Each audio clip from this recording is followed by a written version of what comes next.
Hello dear students, आपको centre of मास की एक वीडियो हमने प्रोवाइड की थी। सेंटर ऑफ मास और रिजिड बॉडी के बारे में हम लोगों ने थोड़ा सा डिस्कशन किया था। आज हम आपके लिए आए हैं न्यूमेरिकल्स। न्यूमेरिकल्स जानने से पहले एक बार फिर से सेंटर ऑफ मास के बारे में देख लेते हैं। रिजिड बॉडी के बारे में हमने आपको बताया था कि अगर किसी बॉडी पर हम डिफॉर्मिंग फोर्स लगाते हैं और उसका इंटर पार्टिकल डिस्टेंस, बॉडी में जो पार्टिकल्स हैं उनके बीच की डिस्टेंस का चेंज नहीं होती है, तो ऐसी बॉडी को हम लोग रिजिड बॉडी बोलते हैं। दुनिया में कोई भी बॉडी परफेक्टली रिजिड नहीं है। कोई भी बॉडी हो, जैसे कि अगर हमारे पास एक स्पंज है तो डिफॉर्मिंग फोर्स लगाने पर क्या हुआ, उसके पार्टिकल्स के बीच के डिस्टेंस चेंज हो गए, तो वो रिजिड बॉडी नहीं है। लेकिन अगर हम किसी पत्थर को लेते हैं, उस पर हम फोर्स लगाते हैं ऐसे हाथों से, तो उसमें क्या हुआ, उसके पार्टिकल्स की डिस्टेंस जो है चेंज नहीं हो रही। डिफॉर्मिंग फोर्स लगाने के बाद में भी अगर पार्टिकल्स की डिस्टेंस चेंज नहीं हो रही है तो ऐसी बॉडी को रिजिड बॉडी बोलेंगे। अब रिजिड बॉडी में क्या होता है, रिजिड बॉडी को जब बैलेंस करते हैं, जैसे कि हमने आपको एग्जांपल दिया था कि इस पेन को अगर हम लोग इस तरीके से देखें तो कॉर्नर से रखने पर ये बैलेंस नहीं हो रहा, यहां पर रखने पर ये बैलेंस हो रहा, तो ऐसा क्या हो जाता है। तो मैथमेटिकल कॉन्सेप्ट है ये, ऐसी कोई एक्चुअल में जगह नहीं होती, लेकिन मैथमेटिकल कॉन्सेप्ट में हमको बताया गया है कि हर बॉडी का मास एक पर्टिकुलर पॉइंट पर सपोज किया जाता है। मतलब centre of mass of the body is suppose to be, centre of mass of a body is a point within or outside of the body where whole mass of the body is supposed to be concentrated। Words पे ध्यान देना, अंदर भी हो सकता है body के, बाहर भी हो सकता है, लेकिन ये सिर्फ एक सपोज किया जाता है, ऐसा एक्चुअल में होगा जरूरी नहीं है।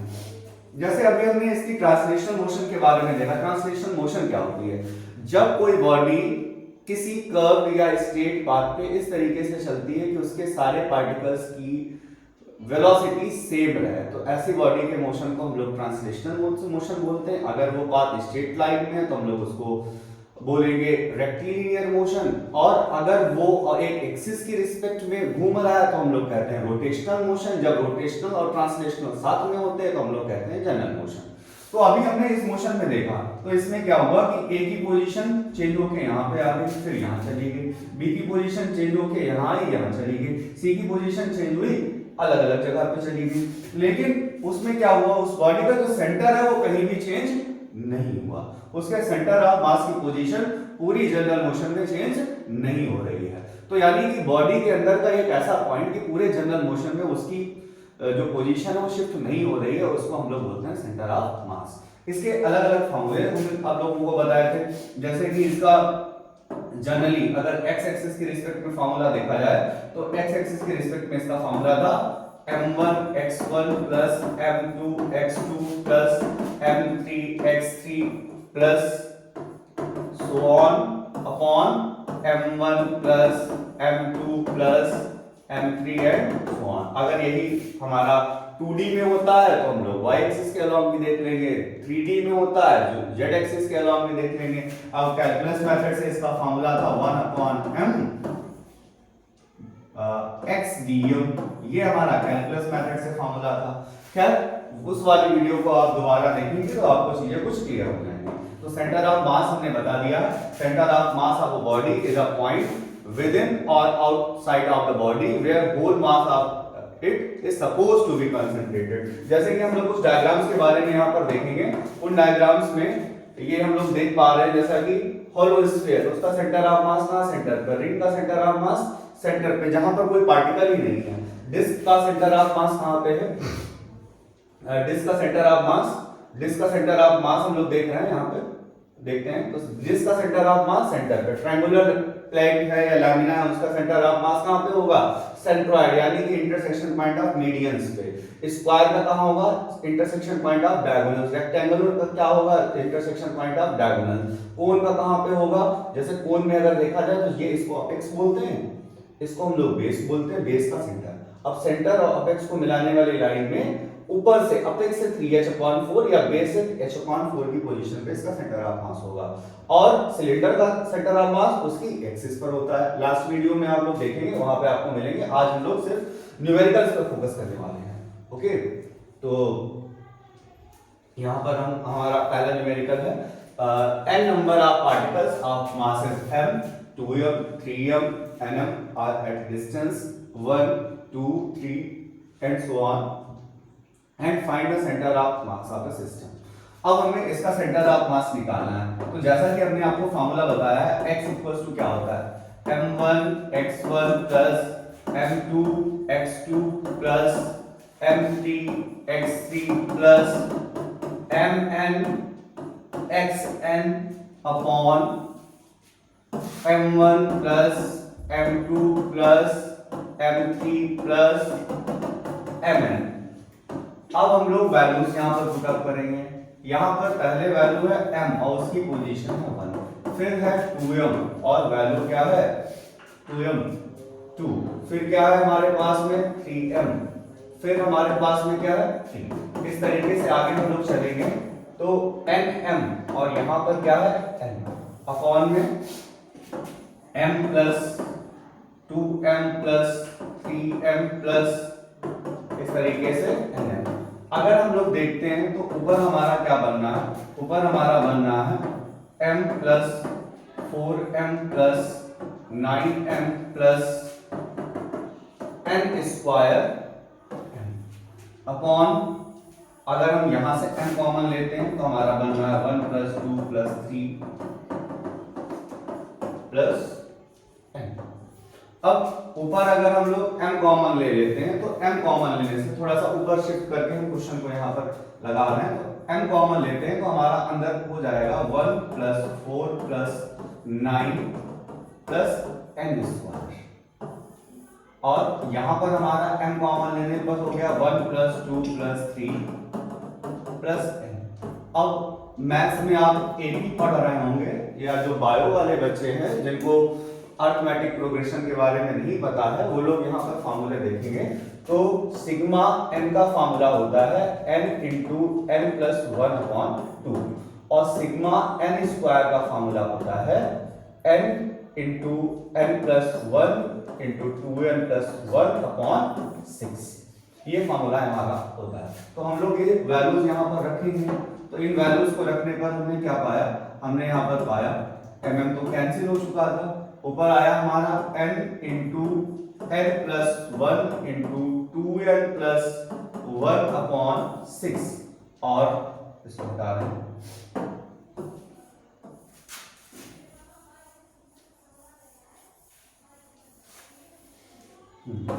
और यहां पर हमें क्या मिल रहा है n into n plus 1 upon 2, तो हमारा क्या n कैंसिल हुआ, n प्लस 1 कैंसिल हुआ, तो फाइनली कितना आया, फाइनली आया हमारा यहां पर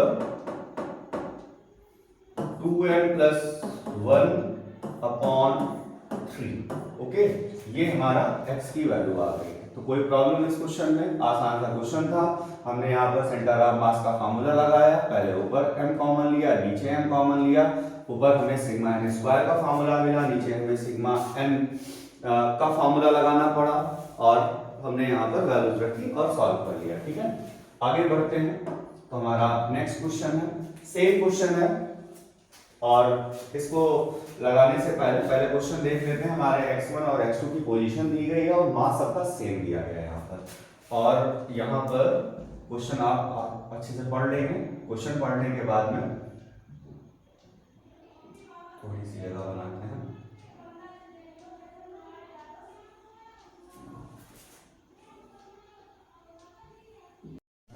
हाँ, आपके लिए ये देखिए काफी बेहतरीन क्वेश्चन है, और ऐसे ही क्वेश्चन आपको मिलते रहेंगे आगे। यहाँ पर क्वेश्चन में कहा गया कि पहले तो डायग्राम देखेंगे इसका, कि हमारे पास में एक ब्लॉक है, इंक्लाइंड प्लेन है, वो वेज इसको बोलेंगे, एक ट्रायंगुलर 3D डायग्राम है, इसको हम लोग वेज बोलेंगे, और यहाँ पर इसके किनारे पर रखा हुआ है एक छोटा सा मास स्मॉल एम, इसका मास है कैपिटल एम। अब सोचो ये स्लाइड करते हुए नीचे आता है, जब ये स्लाइड करते हुए नीचे आएगा ग्रेविटेशनल फोर्स की वजह से, तो इसका सेंटर ऑफ मास, ये सिस्टम का मतलब क्या है, एक कैपिटल एम और दूसरा क्या है स्मॉल एम, दोनों के कॉम्बिनेशन का सेंटर ऑफ मास चेंज होगा। बट मोशन किसमें हुई है, अलोंग हॉरिजॉन्टल प्लेन, बट किसकी वजह से, ग्रेविटेशनल फोर्स की वजह से। तो इसका जो सेंटर ऑफ मास होगा वो नीचे की तरफ शिफ्ट होगा, वर्टिकल डायरेक्शन में शिफ्ट होगा।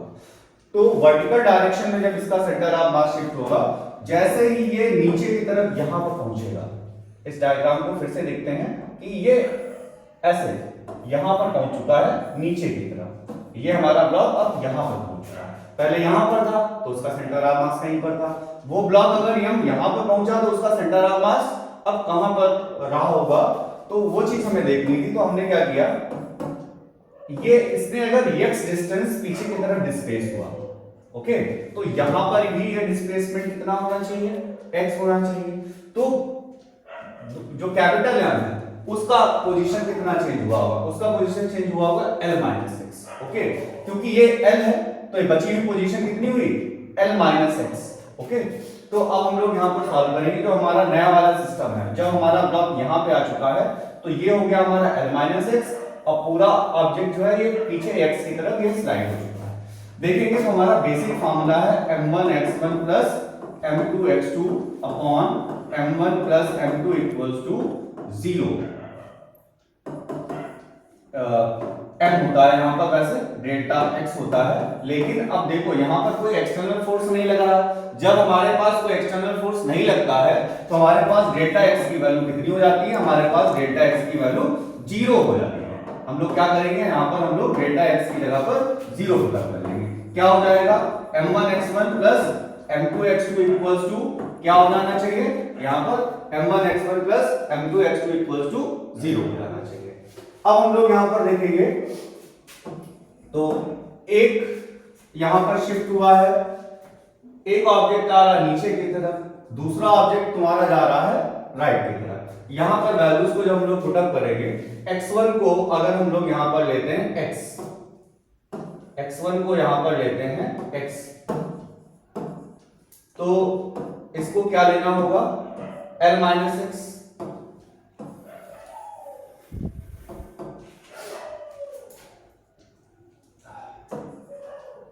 तो x2 की पोजीशन हम लोग नेगेटिव ले लेंगे, तो m1 x1 और ये x2 की पोजीशन हमारी नेगेटिव है L - x equals to 0।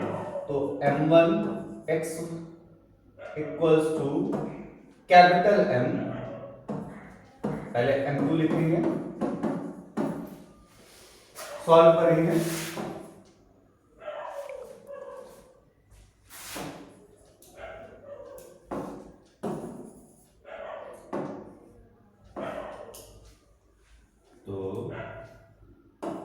mx equals to capital M L - x, mx equals to यहां पर ये जो वैल्यू है हमारी, जो m1 है ये है कैपिटल M और जो m2 है वो है स्मॉल। तो capital mx equals to small m L - x, तो capital mx equals to small m L minus small m x, capital mx plus small m x equals to ml। Solve करेंगे, ये जो हमारा m है वो small है, x capital M plus small m equals to small m L, small m है, confusion हो रही हो देखिएगा, यहाँ पर स्मॉल m L, तो x इक्वल्स टू क्या हो गया, small m capital L upon capital M plus small m। ये हमारा जो x की वैल्यू हो गई, ये जो डिस्प्लेसमेंट हुआ वेज का कि ये कितना पीछे की तरफ खिसकी, जैसे ये स्लाइड ऊपर से नीचे की तरफ हुई तो ये जो वेज है वो पीछे की तरफ खिसक गई, तो कितना खिसक गई है पीछे की तरफ ये हमें कैलकुलेट करना था। तो एक बार फिर से देखते हैं कि पहले हमारे पास में वेज है जिसका मास है कैपिटल M और नीचे ये है L, और ऊपर हमने एक ऑब्जेक्ट रखा जिसका मास है स्मॉल m, वो इंक्लाइंड प्लेन पर नीचे की तरफ खिसकती जाती है, जिसकी तरफ से वेज पीछे की तरफ शिफ्ट हो जाता है। अब हमें यहाँ पर पता करना है कि ये जो ब्लॉक जब नीचे की तरफ खिसकता है तो सेंटर ऑफ मास की वजह से ये कितनी पोजीशन पीछे की तरफ शिफ्ट हो जाएगा। तो हमने क्या किया, पहले फार्मूला लगाया और फार्मूला लगाने के बाद डेल्टा x की वैल्यू 0 रखी। अब खुद से क्वेश्चन करेंगे डेल्टा x की वैल्यू क्यों 0 आई होगी, क्योंकि यहाँ पर कोई भी एक्सटर्नल फोर्स नहीं है, जबकि यहाँ पर कोई एक्सटर्नल फोर्स नहीं है तो ये वैल्यू कितनी होनी चाहिए, 0 होनी चाहिए। m1x1 plus m2x2 equals to कितना होना चाहिए, 0 होना चाहिए। फिर m1x1 इक्वल्स टू माइनस, ये जो माइनस हमने लिया है ये प्रिंसिपल ऑफ मोमेंट्स की वजह से यहाँ पर कि इसका डिस्प्लेसमेंट किधर की तरफ हुआ, जब ये नीचे यहाँ पर पहुंची होगी तो इसका सेंटर ऑफ मास वेज के दाहिने तरफ शिफ्ट हुआ, लेकिन वेज खुद किधर की तरफ डिस्प्लेस हो रही है, राइट की तरफ डिस्प्लेस हो रही है। तो उसको अगर एक ओरिजिन की लेफ्ट में है तो दूसरा ओरिजिन की राइट की रिस्पेक्ट में। तो हमने क्या लिया यहाँ पर प्लस के बजाय रख लिया यहाँ पर माइनस। अब इसको सॉल्व किया तो m1 कितना है, m1 कितना है हमारा, x पोजीशन किसकी शिफ्ट हुई है, कौन डिस्प्लेस हुआ है, x पोजीशन कैपिटल M। इस तरीके से अगर आपको कंफ्यूजन होती है कि डिस्प्लेसमेंट x किसका हुआ है, छोटे ब्लॉक का या बड़े ब्लॉक का, तो बड़े ब्लॉक का डिस्प्लेसमेंट x हुआ है, तो हम लोग कैपिटल M इनटू x लेंगे, तो स्मॉल m इक्वल्स टू क्या हो जाएगा, l माइनस x। अब बाकी तो ट्रांसपोजिशन का खेल बचा, उसको आप लोग कर लेंगे। ध्यान देने वाली बातें यही हैं कि हमारे पास सबसे पहले पहला स्टेप सबसे ज्यादा इंपॉर्टेंट है, यहाँ पर जीरो क्यों लिया है, क्योंकि डेल्टा x की वैल्यू जीरो इसलिए होगी क्योंकि यहाँ पर कोई भी एक्सटर्नल फोर्स नहीं लगा हुआ है। जो भी सेंटर ऑफ मास शिफ्ट हो रहा है वो वर्टिकल डायरेक्शन में नीचे की तरफ शिफ्ट हो रहा है।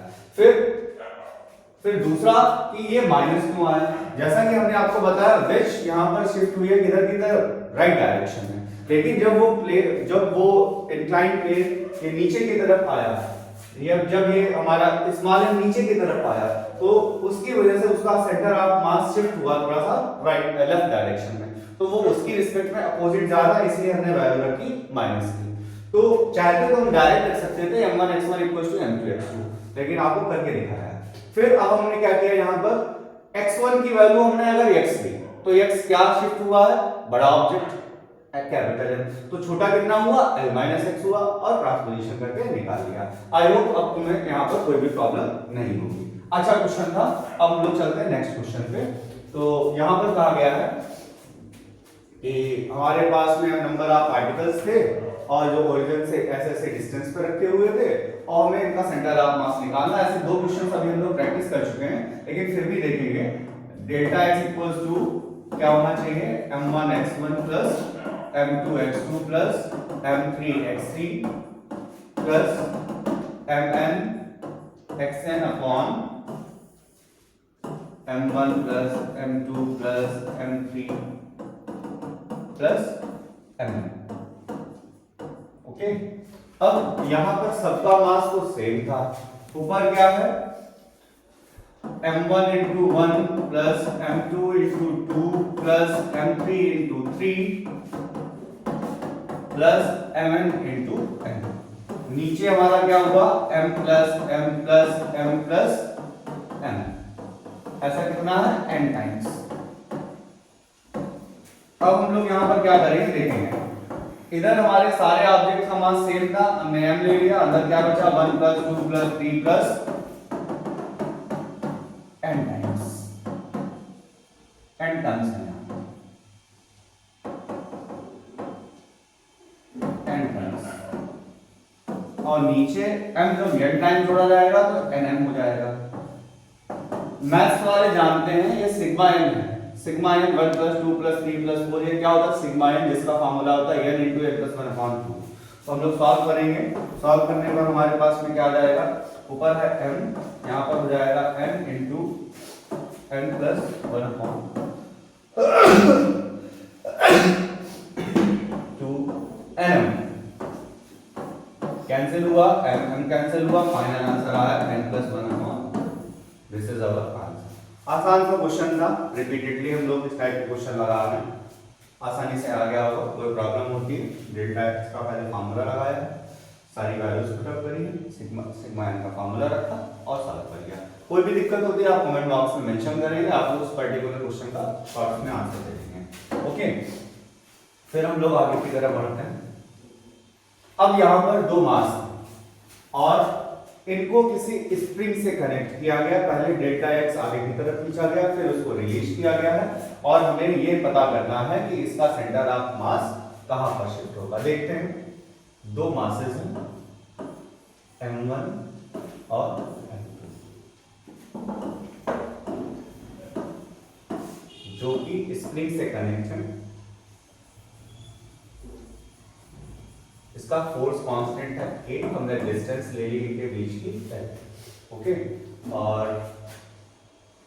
Initially the spring is stretched to a distance x0, और हमने स्प्रिंग को x0 डिस्टेंस से आगे की तरफ शिफ्ट किया है, ठीक है, स्प्रिंग को हमने आगे की तरफ शिफ्ट किया है, तो अगर हम इसको थोड़ा सा आगे की तरफ एक्सटेंड खींचते हैं, तो ये जो स्प्रिंग कांस्टेंट तो k है, लेकिन अब क्या हुआ, वो L इसमें कहा गया टोटल डिस्टेंस कितनी हो गई x0, और उसके बाद में जब इसको रिलीज करते हैं तो ये वापस जितना डिस्टेंस हमने आगे की तरफ खींची होगी उतना डिस्टेंस ये पीछे की तरफ वापस आया होगा। तो यानी कि ये कितनी डिस्टेंस ये तय रही होगी L माइनस x0। तो हमने लेट किया कि यहाँ पर पोजीशन चेंज हुई डेल्टा x1, यहाँ पर पोजीशन चेंज हुई डेल्टा x2। तो यहाँ पर हमारे पास में delta x1 plus delta x2 की वैल्यू क्या आ सकती है, तो L plus x0 plus x0 minus L minus x0, L plus x0 minus L plus x0 cancel 2x0, delta x1 plus delta x2 की वैल्यू यहाँ पर हमारे पास आ गई। फिर हम लोग यहाँ पर सेंटर ऑफ मास का फॉर्मूला लगाएंगे। डेल्टा x इक्वल्स टू क्या होता है m1 x1 plus m2 x2 upon m1 plus m2।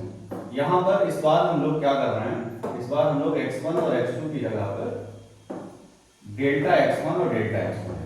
Okay, तो ये तो हो गया 0, m1 डेल्टा x2। अच्छा, पिछली बार की तरह क्वेश्चन में हम लोग यहाँ पर साइन कन्वेंशन का यूज करें कि एक जा रही है लेफ्ट की तरफ, दूसरी जा रही है राइट की तरफ, तो हम लोग प्लस की बजाय क्या लेते हैं, माइनस ले लेते हैं, इक्वल्स टू 0। तो m1 x1 equals to m2 x2। अगर हम यहाँ पर से m1 की वैल्यू निकालते हैं तो m1 की वैल्यू आ जाती है m2 x2 upon x1। Okay, ये वैल्यू यहाँ पर इतनी आ गई, या हम लोग यहाँ पर से x1 की वैल्यू निकाल लेते हैं।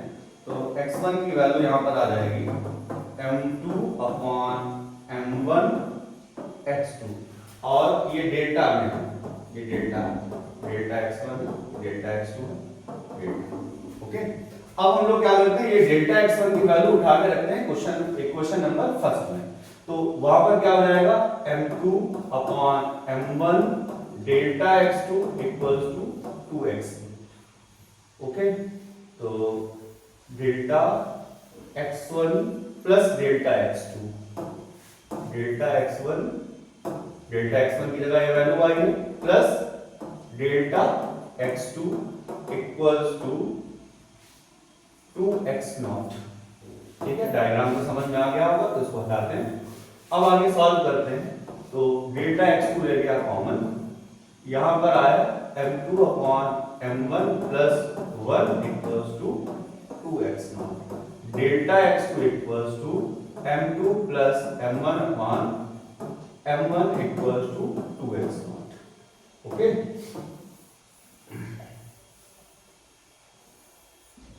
आगे सॉल्व करते हैं। तो डेल्टा x2 की वैल्यू आ जाएगी 2m1 x0 upon m1 plus m2। Similarly delta x1 आ जाएगा 2m2 x0 upon m1 plus m2। तो क्वेश्चन समझ में आया। आप डायग्राम में पीछे की तरफ देखेंगे, थोड़ी देर पहले थोड़ा सा स्क्रॉल करके आप देखेंगे पीछे की तरफ, तो जो डायग्राम हमने बनाया था कि दो स्प्रिंग है, उनको फोर्स लगा के बाहर की तरफ खींचा, फिर रिलीज किया, तो वापस वो उतनी पोजीशन पे आई। तो इससे हमने क्या निकाला, हमने उनका टोटल डिस्प्लेसमेंट जो निकाला, जो कि पहले खींचा था x0, वापस खींची तो वहां पर l डिस्टेंस पहले से थी, x0 उसको खींच दिया, फिर उसको रिलीज कर दिया। तो पहली बार डायग्राम में अगर आप देखेंगे, उस डायग्राम में हम आपके लिए एक बार ये डायग्राम फिर से बनाते हैं, क्योंकि थोड़ी सी कॉम्प्लिकेशन हो रही है, तो देख लेते हैं एक बार डायग्राम को दोबारा भी। देखो ये डायग्राम हमारा कि हमारे पास में एक ब्लॉक था और जो कि एक स्प्रिंग से दूसरे ब्लॉक से कनेक्ट था। ओके, अगर कंफ्यूजन हो तो आप कमेंट बॉक्स में लिख के बताएं, आपकी प्रॉब्लम दूर की जाएगी। फिर हमने इसको एक्सटेंड किया, एक्सटेंड करने से क्या हुआ, ये ब्लॉक और ये कितना हुआ l प्लस x0। अब हमने क्या किया, इस ब्लॉक को छोड़ा, छोड़ने से ये वापस उतनी ही पोजीशन पे आया। जितना हम स्प्रिंग को आगे की तरफ खींचते हैं, छोड़ने पर वो उतना बैक भी जाती है रिस्टोरिंग फोर्स की वजह से। ओके, तो ये कितना हो गया L माइनस। ओके, ये डायग्राम थे।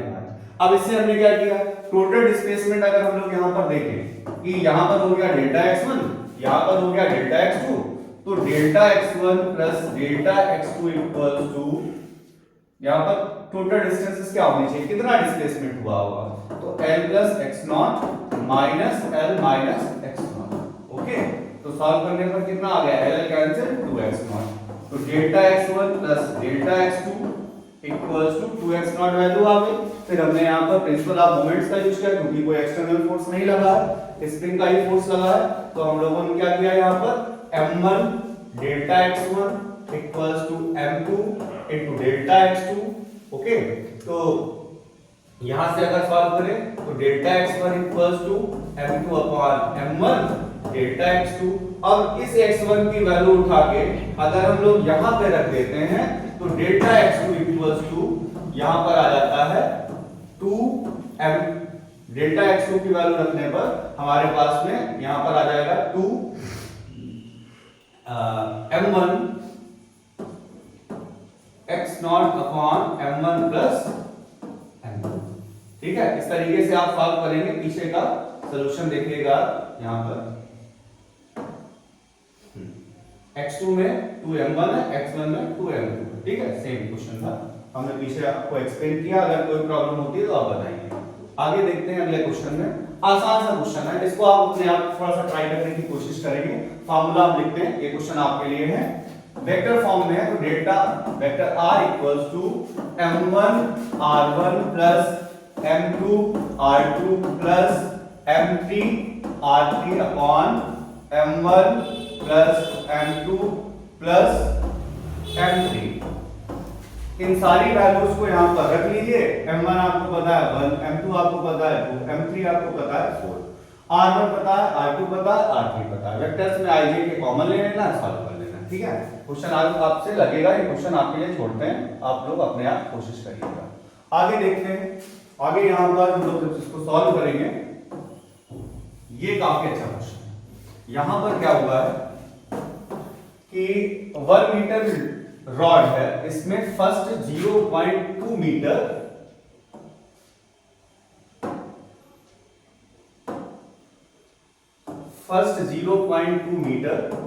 किसी एक पर्टिकुलर सबस्टेंस के हैं, फिर आगे के 0.3 मीटर किसी अलग सबस्टेंस के हैं, फिर 0.4 मीटर किसी अलग सबस्टेंस के, 0.2 मीटर, फिर बाकी बचा हुआ पार्ट किसी अलग सबस्टेंस का है। ये 4 अलग अलग चीजें थी। अब हम लोग यहां पर देखते हैं कि ये पहला किसका बना हुआ था, आयरन का, दूसरा पार्ट किसका बना था, लेड का, तीसरा पार्ट था एल्युमिनियम का, चौथा पार्ट था कॉपर का। ओके, यहां पर हमें डेंसिटीज दी गई हैं और यहां पर एरिया ऑफ क्रॉस सेक्शन सबका सेम है। जैसा कि हमें पता है कि डेंसिटी का फार्मूला होता है मास अपॉन वॉल्यूम, तो मास का फार्मूला होगा डेंसिटी इनटू वॉल्यूम, तो डेंसिटी और वॉल्यूम की वैल्यू होगा एरिया इनटू लेंथ, ये m का फार्मूला है। सिमिलरली अब m1 की वैल्यू निकालते हैं, तो m1 की वैल्यू बेटा लोग क्या आएगी, m1 की वैल्यू आ जाएगी d in d1 into l1 a तो कांस्टेंट है, m2 की वैल्यू आ जाएगी d2 l2 into a, m3 आ जाएगा d3 l3 into a, m4 आ जाएगा d4 l4 इनटू a। ये चारों मासेस हमारे पास यहां पर हो गए। अच्छा, अब पहली वाली बॉडी का जो सेंटर ऑफ मास था, यहां पर थोड़ी सी कॉम्प्लिकेशंस होगी, यहां पर कॉन्सेप्ट है, इस चीज को ध्यान देना। इसका सेंटर ऑफ मास देखा जाए तो 0.1 पे होगा, इसका सेंटर ऑफ मास यहां पर कितना हुआ, यहां पर हुआ 0.15 और 0.2 जोड़ देंगे तो यहां से यहां तक की कितनी हो गई, इसका सेंटर ऑफ मास की पोजीशन हो गई 0.35। ऐसे थर्ड वाले का सेंटर ऑफ मास के लिए क्या करेंगे, 0.5 तो जोड़ेंगे और 0.2 का मतलब क्या हुआ, उसका सेंटर ऑफ मास हुआ 0.1 पर, और ये रॉड ये पोजीशन हमारी फिक्स है, तो 0.1 प्लस 0.5 कितना हो गया 0.6। ऐसे ये पोजीशन हमारी फिक्स है 0.2 प्लस 0.2 प्लस 0.3, तो 0.7 तो फिक्स हो गया और ये 0.4 है, तो हम लोग क्या कर लेंगे 0.7 प्लस 0.2 यानी कि 0.9। ओके, तो ये सबकी अलग अलग पोजीशंस हैं, यानी कि जो फर्स्ट पार्टिकल है हमारा उसका centre of mass x coordinate में 0.1 पर है, दूसरे पार्टिकल का 0.35 पर है, तीसरे पार्टिकल का 0.6 पर है, चौथे पार्टिकल का 0.9 पर है। कोई कॉम्प्लिकेशन होती है दोबारा देखते हैं। देखो इसका तो सेंटर ऑफ मास कहां पे होगा, अगर यूनिफॉर्म स्ट्रेट रॉड है तो कहां पर होता है उसका सेंटर ऑफ मास, उसका सेंटर ऑफ मास की पोजीशन उसके मिड पॉइंट पे यानी कि 0.1 पे। अब इसकी पोजीशन देखनी है, इसको हमने ओरिजिन मान रखा, यहां पर क्या हमारा ओरिजिन है 0 है। अब इसका 0.2 तो पोजीशन फिक्स हो गई, वो तो आयरन ने कैरी कर रखी है, तो लेड के लिए हमने क्या किया, इसका सेंटर ऑफ मास निकाला होगा तो मिड पॉइंट पे 0.15 पे आया होगा, तो 0.2 ऐड कर देंगे तो 0. क्या हो गया 0.35। ऐसे ये दोनों फिक्स कर लिया, इसका निकाल लिया, ऐसे इन तीनों को फिक्स कर लिया, इसका निकाल लिया। तो इस तरीके से हमें सेंटर ऑफ मास की पोजीशंस पता चल गई, यानी कि x1 की वैल्यू हो गई 0.1, x2 की वैल्यू हो गई 0.35, x3 की वैल्यू हो गई 0.6 एंड x4 की वैल्यू हो गई 0.9। ओके, यूनिट्स लगाना बहुत जरूरी है, ये सब मीटर्स में दी गई है हमें यहाँ पर। ठीक है, अब हम लोग यहाँ पर क्या करेंगे, x की वैल्यू निकालेंगे, m1 x1 plus m2 x2 plus m3 x3 plus m4 x4 upon m1 plus m2 plus m3 plus m4। Okay, अब हम लोग आगे की तरफ जब सॉल्व करेंगे तो हमें क्या मिल जाएगा, m1 में क्या मिला d1 a1 d1 l1 और x1 a plus d2 l2 x2 a plus d3 l3 x3 a plus d4 l2 d4 l4 x4 a upon जो भी मासेस है हमारे वो लिखते हैं d1 l1 a plus d2 l2 a plus d3 l3 a plus d4 l4 a। तो a ऊपर और नीचे हो गया कॉमन, बचा क्या d1 l1 x1 plus d2 l2 x2 plus d3 l3 x3 plus d4 x4 l4 upon d1 l1 plus d2 l2 plus d3 l3 plus d4 l4। अब इन सारी वैल्यूज को हम लोग यहाँ पर पुटअप कर लेंगे। डेंसिटी आपको दी गई है, L1 आपको ये लेंथ आपको दी गई है और x1 x2 x3 की पोजीशंस आपके सामने लिखी हैं। अब सिर्फ आपको सब्स्टिट्यूट करना है। एक बार फिर से क्वेश्चन को देख लेते हैं। हमारे पास 1 मीटर रॉड को 4 अलग अलग मटेरियल से जोड़ा गया और अलग अलग क्रॉस सेक्शन को, उनके क्रॉस सेक्शन एरिया सेम थे। तो सबसे पहले हमने अपने बेसिक कॉन्सेप्ट का यूज किया, density equals to mass upon volume. तो m equals to density into volume, m equals to density into area into length. तो m1 की वैल्यू निकाली, m2 की वैल्यू निकाली, m3 m4, इन सब में एक कांस्टेंट रहेगा, बाकी वैल्यू चेंज होती रहेंगी। अब हमने x1 की वैल्यू कैसे निकाली, x1 का मतलब है centre of mass of first rod, कितना हो गया मिड पॉइंट पे।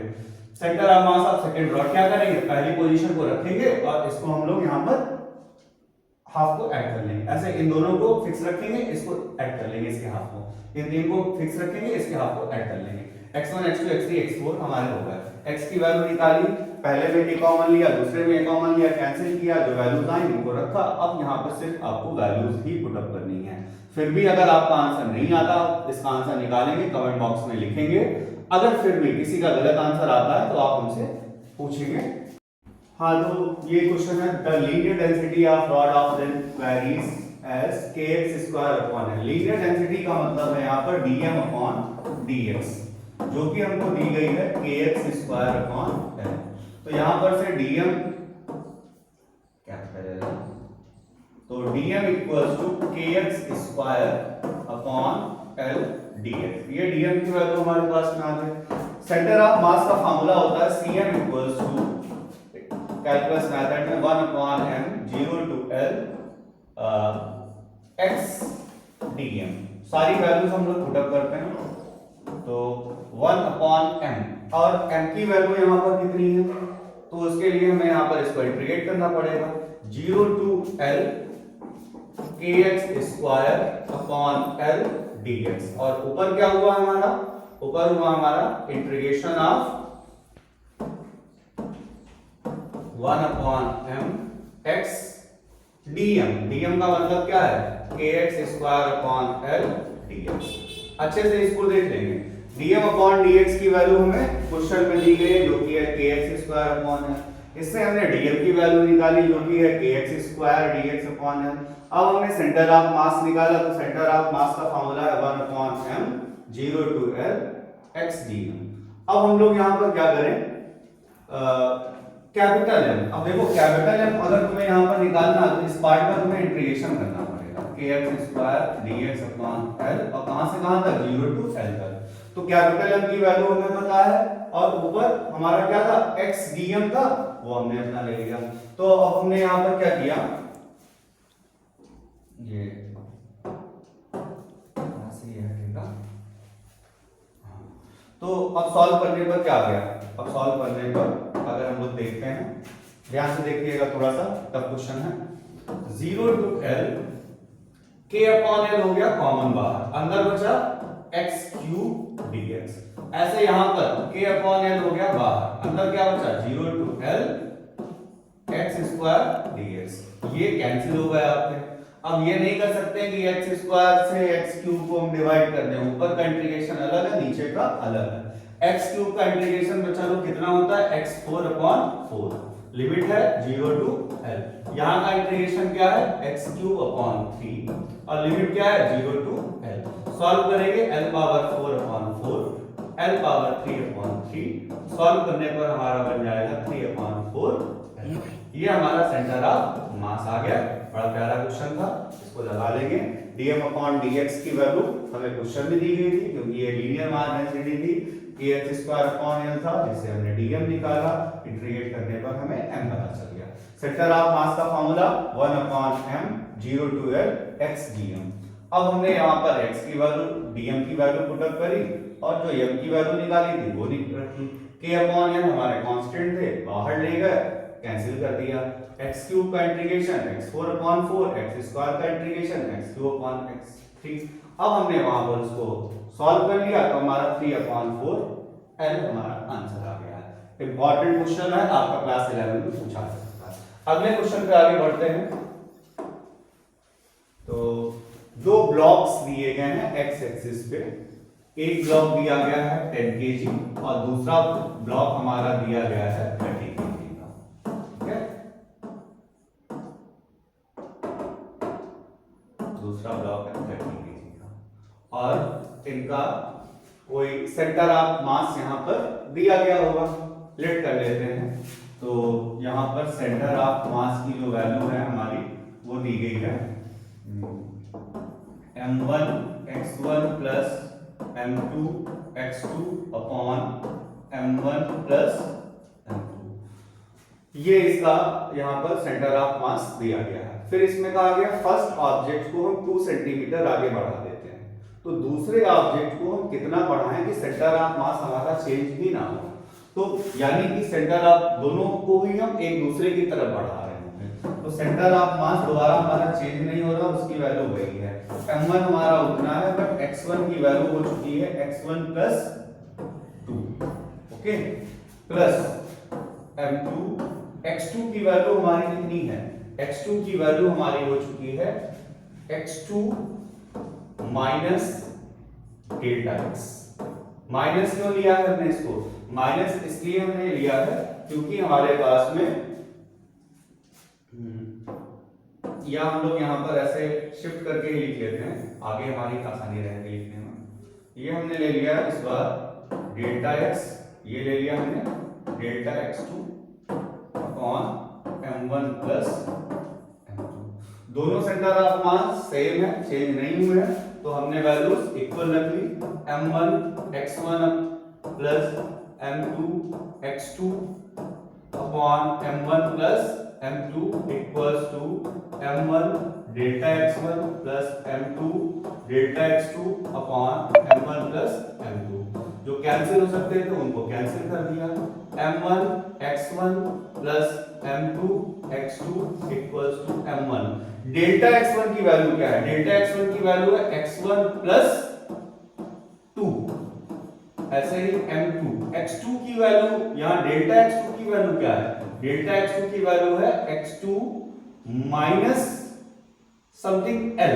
ओके, अब ब्रैकेट ओपन करेंगे, m1 x1 plus m2 x2 equal to m1 x1 plus 2 m1 plus m2 x2 minus m2 into l। Okay, m1 x1 cancel हो गया, m2 x2 cancel हो गया। अब इसको सॉल्व करने पर क्या आएगा? 2m1 equals to minus 2m1 minus करने पर आएगा, इसको इधर की तरफ लाते हैं, m2 into l equals to 2m1। Okay, अब m2 की वैल्यू हमारे पास में कितनी है? m2 की वैल्यू हमारे पास में दी गई है 30 kg और l की वैल्यू हमारे पास में कितनी दी गई है? कितना हमने उसको आगे की तरफ मूव करा है, ऐसा हमको निकालना है। ओके, और 2 सेंटीमीटर में दिया गया है। अब सेंटीमीटर में है तो उसको हमें मीटर में बदलना पड़ेगा। तो यहाँ पर थोड़ा सा ध्यान दीजिएगा, हम थोड़ा सा चेंज कर रहे हैं कि जो वैल्यू हमारे पास में 2 आई है, क्योंकि हम एमकेएस में क्वेश्चन लगा रहे हैं, तो सेंटीमीटर 2 सेंटीमीटर को हम लोग यहाँ पर 0.02 लिखेंगे। ओके, थोड़ी सी यहाँ पर प्रॉब्लम थी, उसको आप करेक्ट कर लीजिएगा। m1 into 0.02 plus m2 x2 minus m2 capital L। अब क्या किया हमने? इनको कैंसिल कर दिया। कैंसिल करने के बाद में अब हमने ट्रांसपोजिशन किया, तो m1 इंटू 0.02 ये कहां से आया? क्योंकि हमने सेंटीमीटर को मीटर में किया। ऐसा इसलिए किया है क्योंकि हमारा m के सिस्टम में क्वेश्चन चल रहा है। m1 की वैल्यू हमारे पास में कितनी है? m1 की वैल्यू हमारे पास में 10 इंटू 0.02। अब हमने कैंसिल किया तो l की वैल्यू हो गई 0.02 डिवाइडेड बाई 30, 10/30। सॉल्व करने पर l इक्वल्स टू आ जाएगा 2/3 सेंटीमीटर। ओके, ये अभी मीटर में था, फिर से वापस उसको सेंटीमीटर में कन्वर्ट कर लेंगे। ओके, तो एक बार फिर से देख लेते हैं इसी क्वेश्चन को। तो ध्यान देना कि हमारे पास दो ब्लॉक दिए गए थे, एक 10 kg का, एक 30 kg का। उनका सेंटर ऑफ मास कहीं पर लाई करता होगा, उनकी पोजीशन हमने स्पेस में ले ली, x1 और x2 का, और सेंटर ऑफ मास का फॉर्मूला लिखा। फिर इसमें कहा गया कि अगर हम ये 10 kg वाला मास आगे की तरफ शिफ्ट कराते हैं कुछ 2 सेंटीमीटर की डिस्टेंस पे, तो इसको कितना शिफ्ट कराएं कि इसका सेंटर ऑफ मास चेंज हो ही ना। क्योंकि अगर हम इसको आगे की तरफ शिफ्ट कराते हैं, इसको भी उधर की तरफ शिफ्ट कराते हैं, फिर इसका सेंटर ऑफ मास फिर जिस पोजीशन पे था उस पोजीशन पे नहीं रहेगा।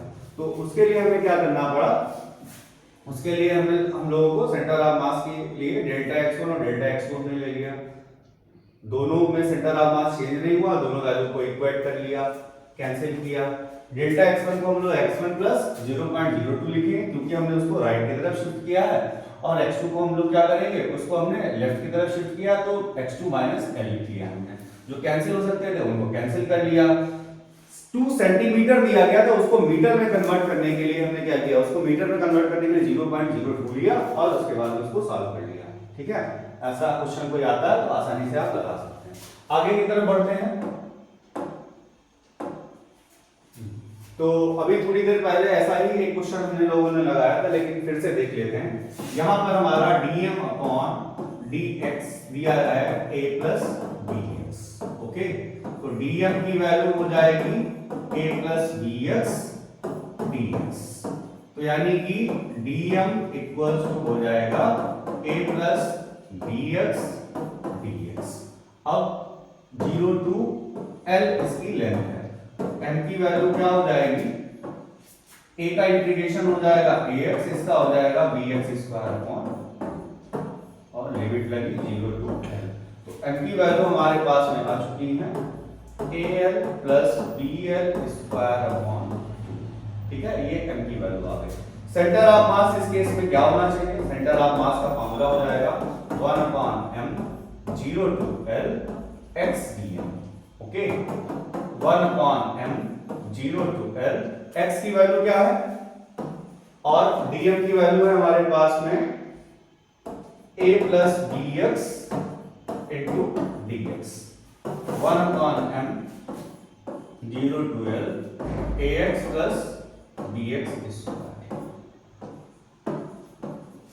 अब इसको सॉल्व करेंगे 1/m। अब इसको इंटीग्रेट करते हैं। ax का इंटीग्रेशन होता है ax स्क्वायर अपॉन 2। ऊपर की तरफ लिख रहे हैं जिससे कि आप लोगों को प्रॉब्लम ना हो, तो देखिएगा ध्यान से।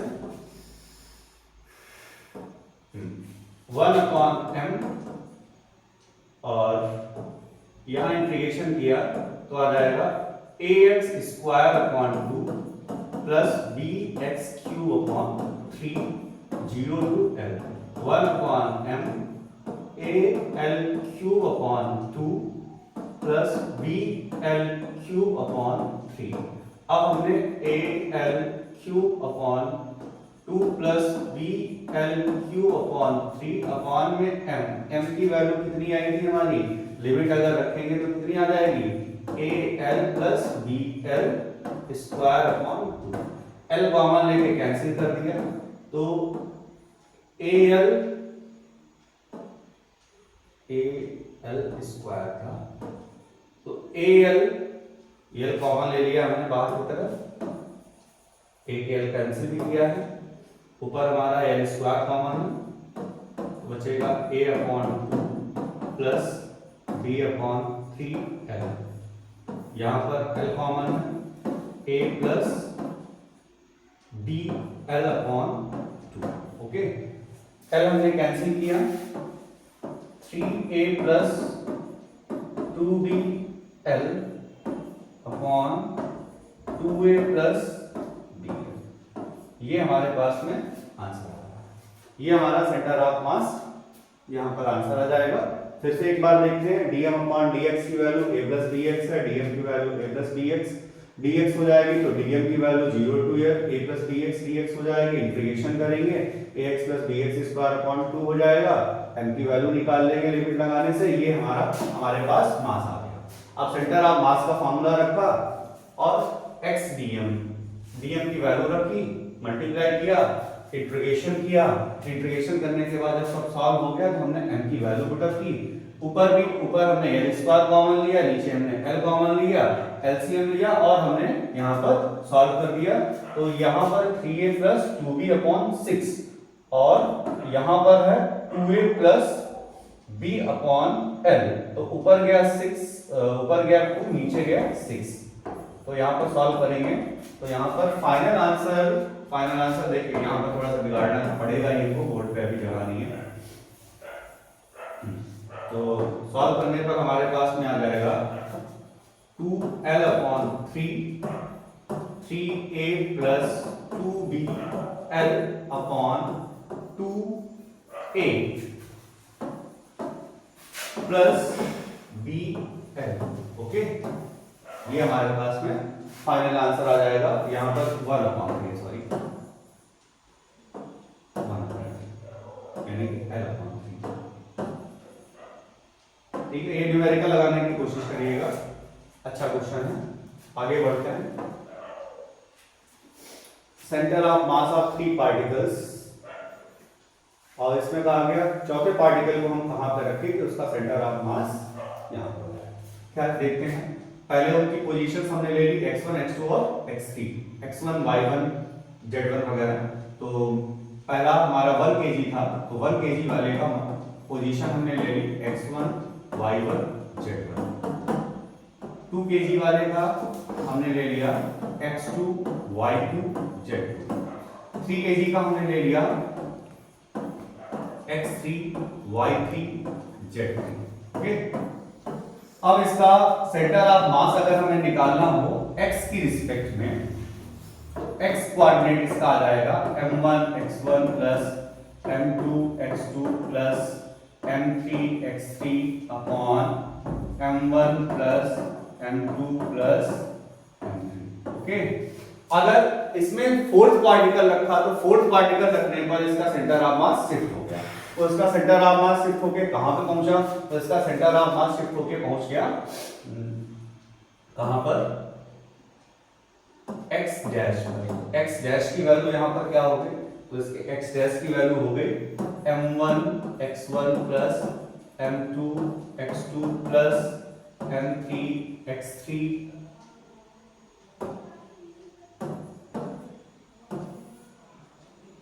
m1 plus m2 plus m3 plus m4 x4। Okay, अब हम लोग यहाँ पर क्या करेंगे, x की जगह हमारे पास वैल्यू कितनी थी 2 और x डैश की वैल्यू हमारे पास में कितनी है, यहाँ पर वैल्यूज रखेंगे। x की वैल्यू अगर हम लोग यहाँ पर 2 रखते हैं, अगर x की जगह पर यहाँ पर हम 2 रखते हैं तो यहाँ पर क्या आ जाएगा 2 इक्वल्स टू m1 की वैल्यू कितनी है 1, पोजीशन है 2। ओके,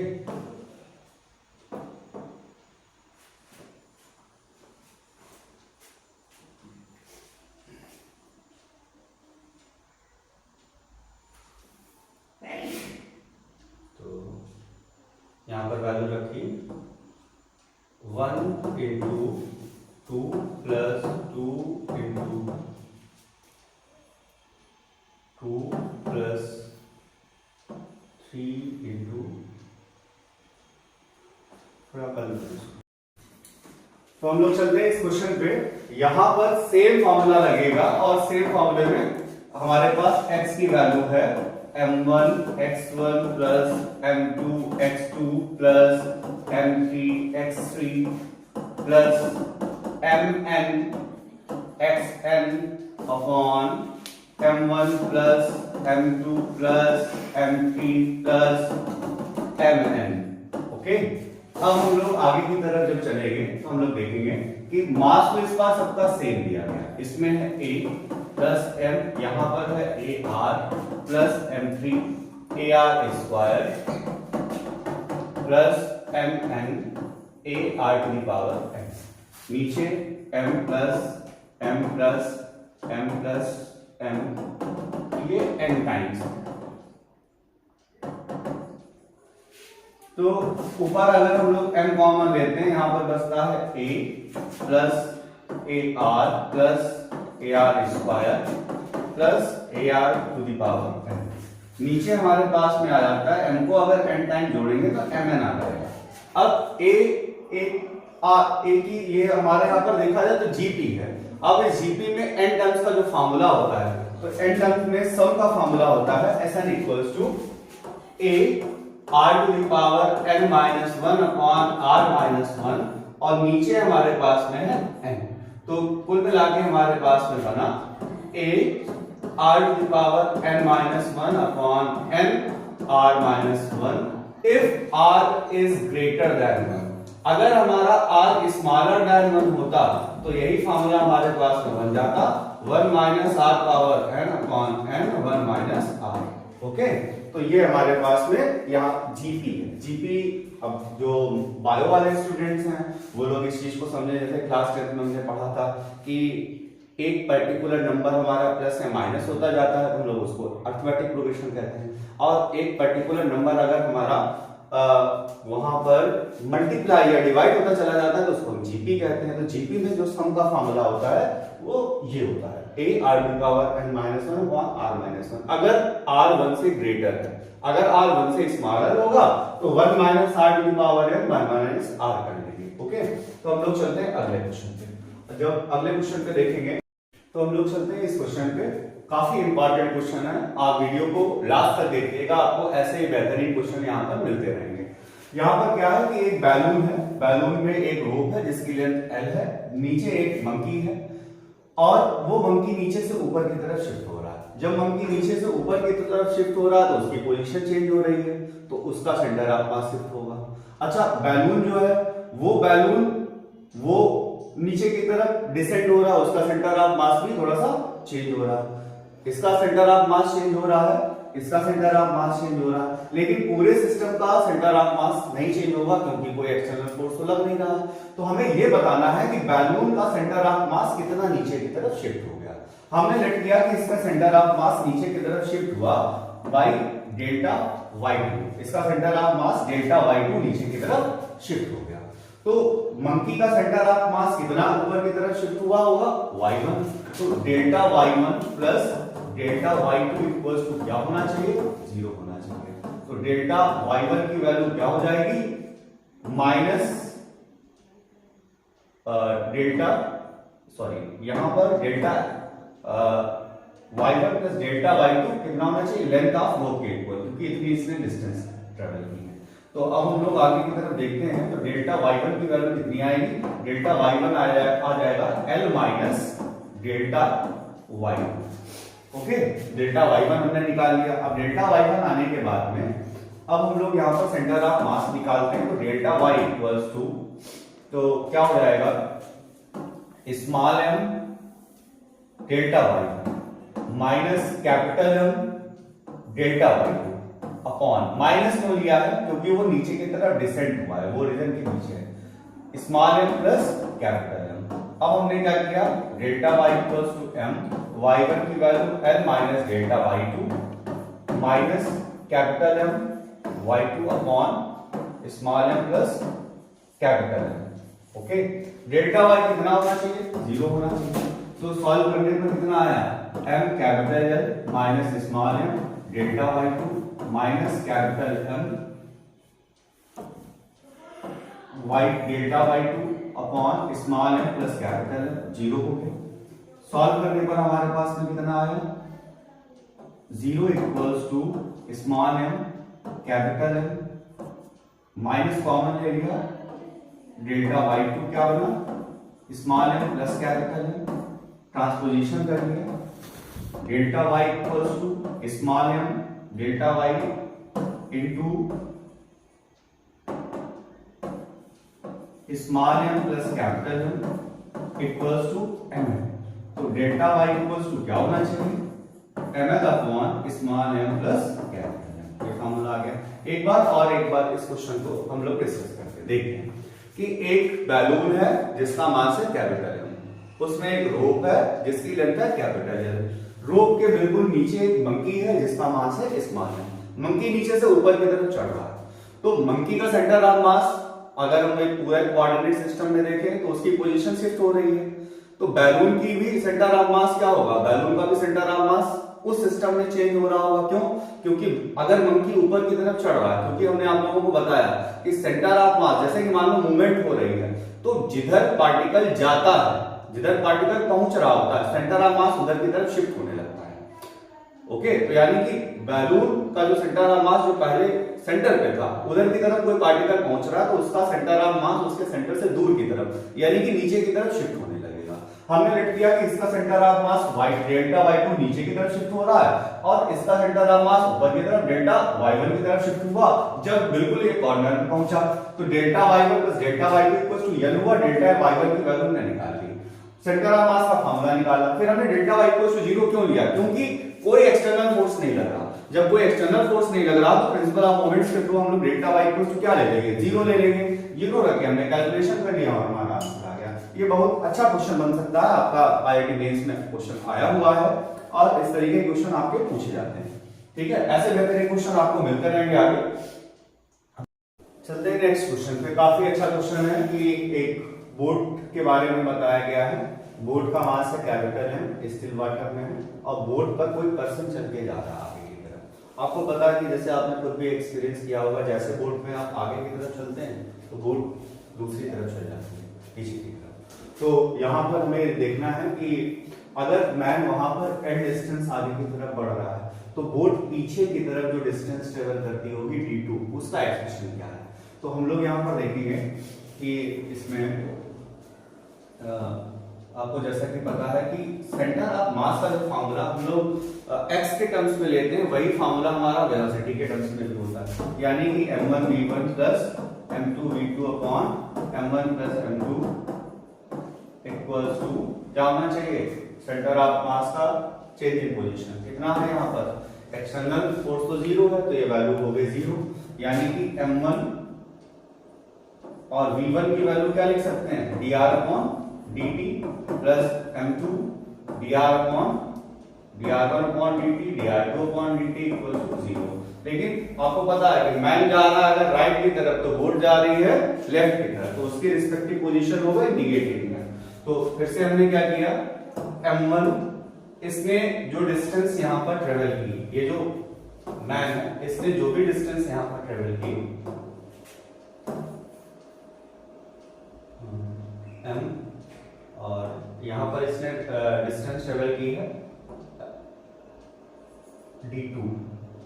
यहां पर हम लोग निकालेंगे कि जो दोनों की रिलेटिव पोजीशन का डिफरेंस है d1 प्लस d2 वो कितना होना चाहिए, जो रिलेटिव चेंज आया वो कितना आना चाहिए, l के इक्वल होना चाहिए।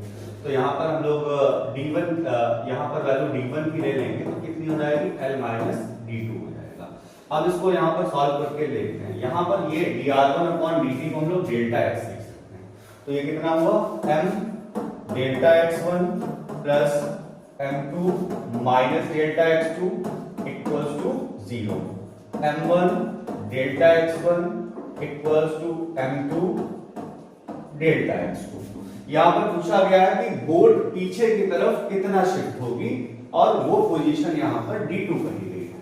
तो हमने यहां पर क्या लिया, स्मॉल m और ये डेल्टा x1 था, डेल्टा x1 की वैल्यू क्या है, l minus d2 equals to capital M और ये वैल्यू थी हमारे पास में d2।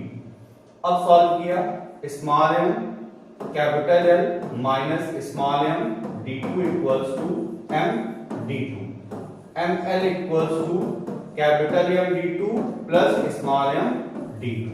यहां पर सॉल्व करेंगे, ml equals to capital M plus small m d2।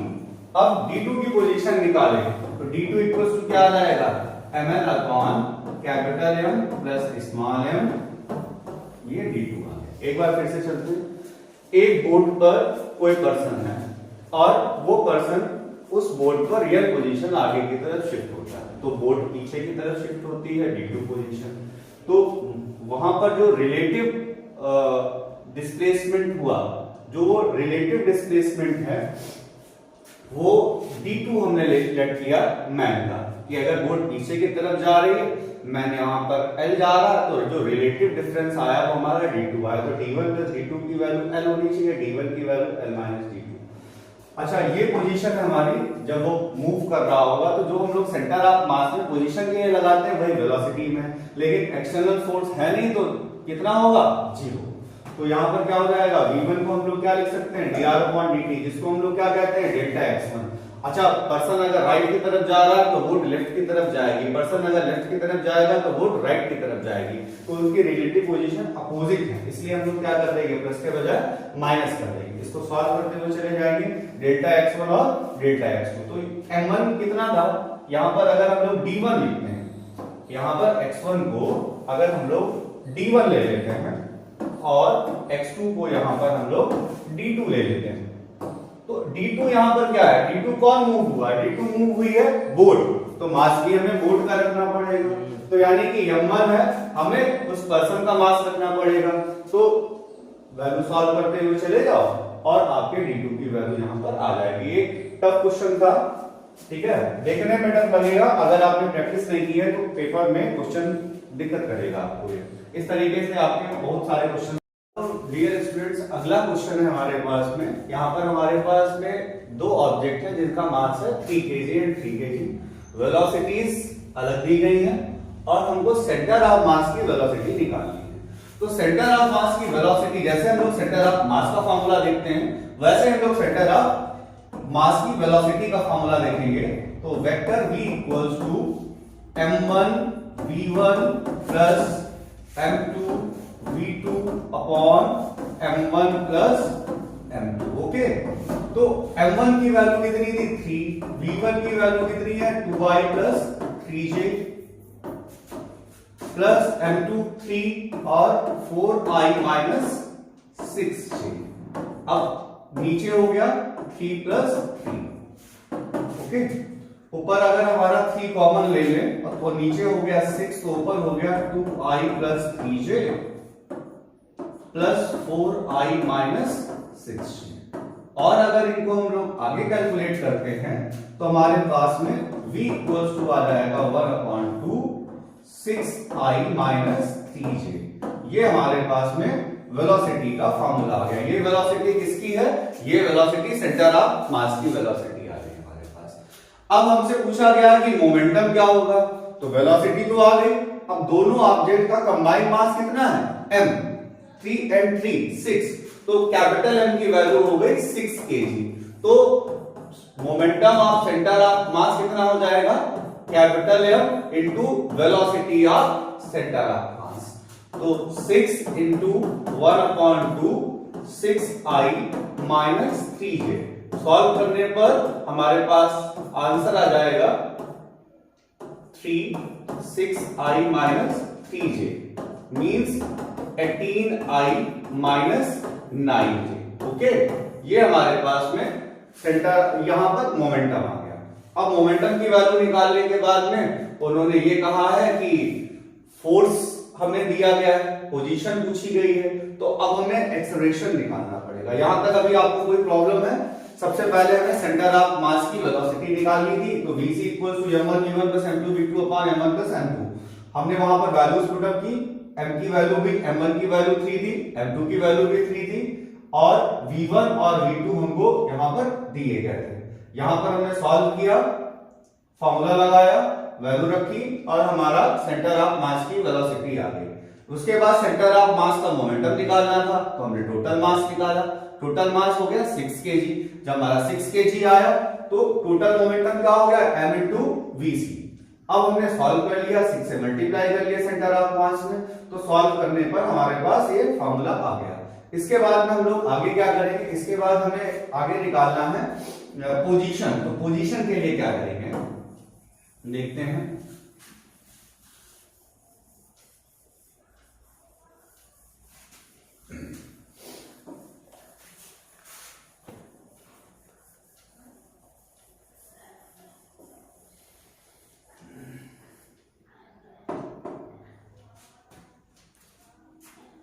Centre of mass origin पर है, तो r नॉट की वैल्यू कितनी हो गई? 0। वेक्टर r नॉट की वैल्यू हो गई 0। अच्छा, f इक्वल्स टू क्या है? ma। a की वैल्यू हो जाएगी f अपॉन m। f की वैल्यू कितनी है? 24i और m की वैल्यू कितनी है? 6। टोटल मास यहां पर हमारे पास 6 न्यूटन। 6 सॉल्व करेंगे 4i। एक्सेलरेशन कितना आ गया? जैसा कि आप लोगों को इक्वेशन ऑफ मोशन से बताया गया है, vector r equals to r not plus ut plus half at square.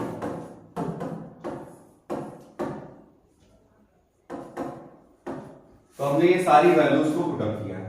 In values को जब पुटअप करेंगे तो vector r equals to r not 0 था। वेक्टर u, अभी हम लोगों ने जो वेलोसिटी निकाली थी वो कितनी निकाली थी? हाफ 6i माइनस 3j और टाइम कितना है? 5 सेकेंड प्लस हाफ a की वैल्यू कितनी है? a की वैल्यू है 4i इंटू टी स्क्वायर यानी कि 5 स्क्वायर। सॉल्व करेंगे तो सॉल्व करने पर हमारा आंसर आ जाएगा 1/2 6i minus 3j into 5 plus यहां पर 5 का स्क्वायर करेंगे 25 आ जाएगा। यहां पर सॉल्व करेंगे 2 तो 25 इंटू 2 तो कितना आ जाएगा? 50i। ओके, तो हमारे पास यहां पर आंसर आ जाएगा 50i।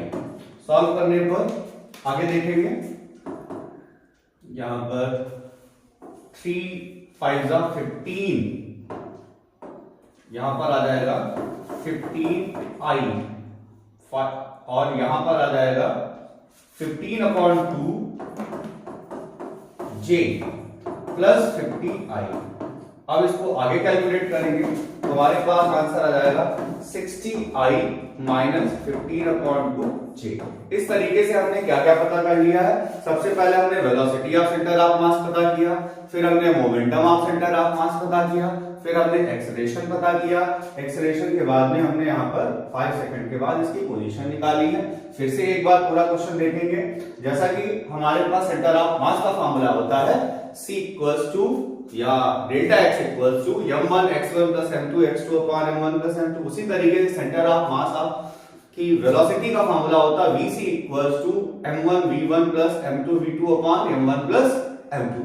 ओके, अब हमने वहां पर वैल्यूज पुट अप की, m1 और m2 दोनों की वैल्यू 3 3 थी, तो हमने यहाँ पर सेंटर ऑफ मास की वेलोसिटी निकाली। मोमेंटम पूछा गया तो टोटल मास इनटू वेलोसिटी, आसान था।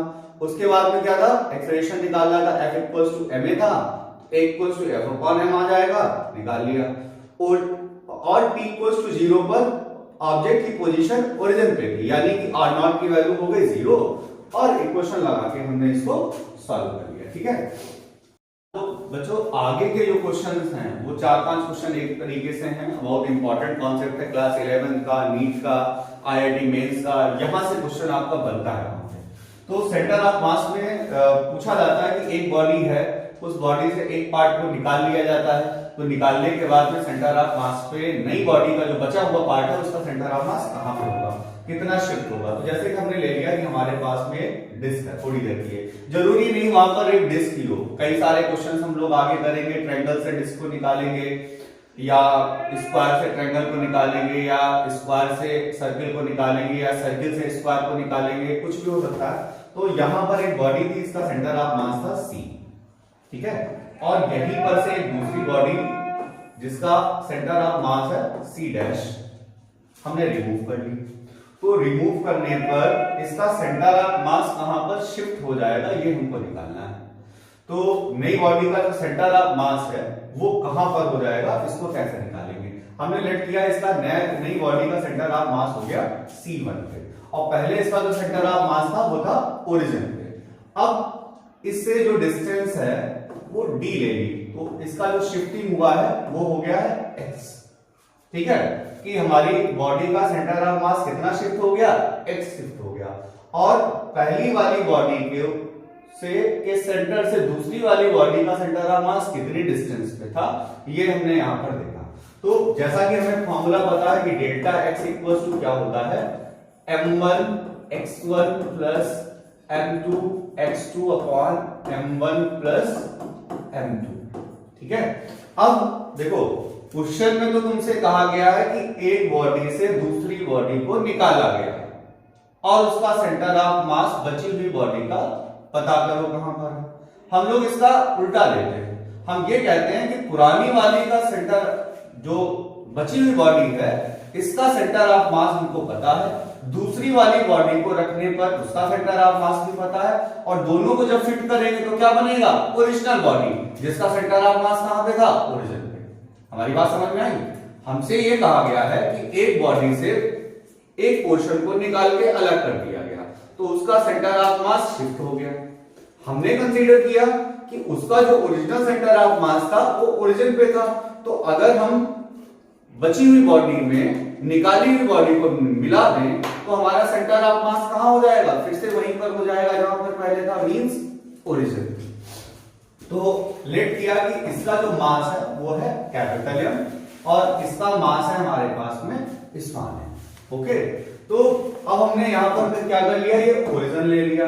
अच्छा, m1 की वैल्यू क्या थी, बचे हुए पार्ट का मास, ठीक है, और x1 की वैल्यू क्या होगी, x1 क्या लेना चाहिए हमें, x1 कितना शिफ्ट हुआ, ये जो सेंटर ऑफ मास कितना शिफ्ट हुआ, तो उसको हम लोग ले लेते हैं डेल्टा x।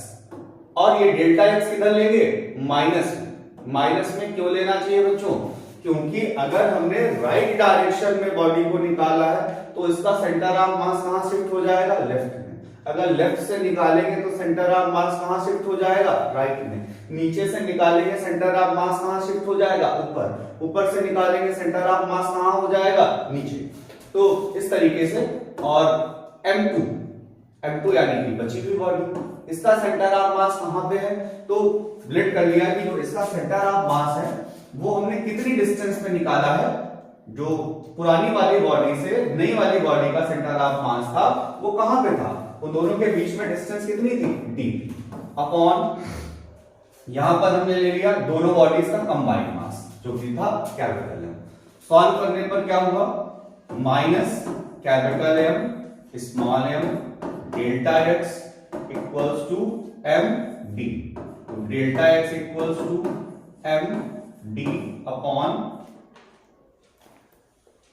ये यहां पर अभी थोड़ा सा कैलकुलेशन और बताते हैं। यहां पर प्लस था इक्वल्स टू 0, उसके बाद में क्या करेंगे, अगर ट्रांसपोजिशन करेंगे तो हमारे पास में डेल्टा एक्स इक्वल, यहां पर हमारे पास में आ जाएगा m d equals to capital M minus small M delta x. इससे आ जाएगा delta x equals to M D upon capital M minus small. तो बच्चा लोगों यहां पर क्या था क्वेश्चन, अभी हम लोग बहुत सारे क्वेश्चंस लगाएंगे जिसमें ये फॉर्मूला हमारा काम आएगा। क्वेश्चन समझ में आया कि क्या है कि एक बॉडी थी, उस बॉडी का कहीं पर सेंटर ऑफ मास था जिसको हमने ले रखा था ओरिजिन, उसमें से एक दूसरी बॉडी को निकालते हैं इर्रिस्पेक्टिव ऑफ इट्स शेप। यानी कि जरूरी नहीं है कि डिस्क के अंदर से डिस्क को निकालें, ट्रायंगल भी निकाल सकते हैं। जरूरी नहीं डिस्क के अंदर ट्रायंगल को ही निकालें, हम स्क्वायर को भी निकाल सकते हैं। जरूरी नहीं कि डिस्क के अंदर से ही निकालें, स्क्वायर के अंदर से भी निकाल सकते हैं। ठीक है, तो जो हमारे पास पुरानी बॉडी थी उसका सेंटर ऑफ मास पहले हमने ले लिया ओरिजिन। अब हमने क्या किया, एक पार्ट को रिमूव किया। ये हमको दिया जाएगा कि जिस बॉडी को हमने रिमूव किया है उसकी जो सेंटर है वो पुराने सेंटर ऑफ मास से कितनी डिस्टेंस पे है, उसको हमने ले लिया डी। तो डी क्या डिस्टेंस है, distance between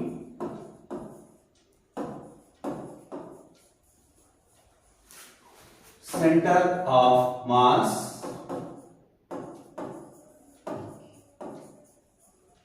of original body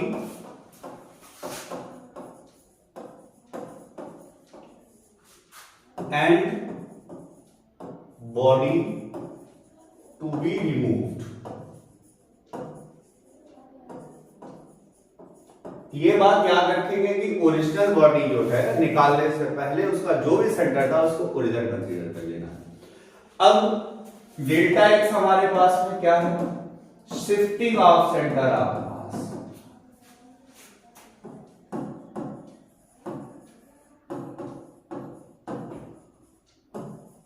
कि उसका सेंटर ऑफ मास कितना शिफ्ट हो गया है।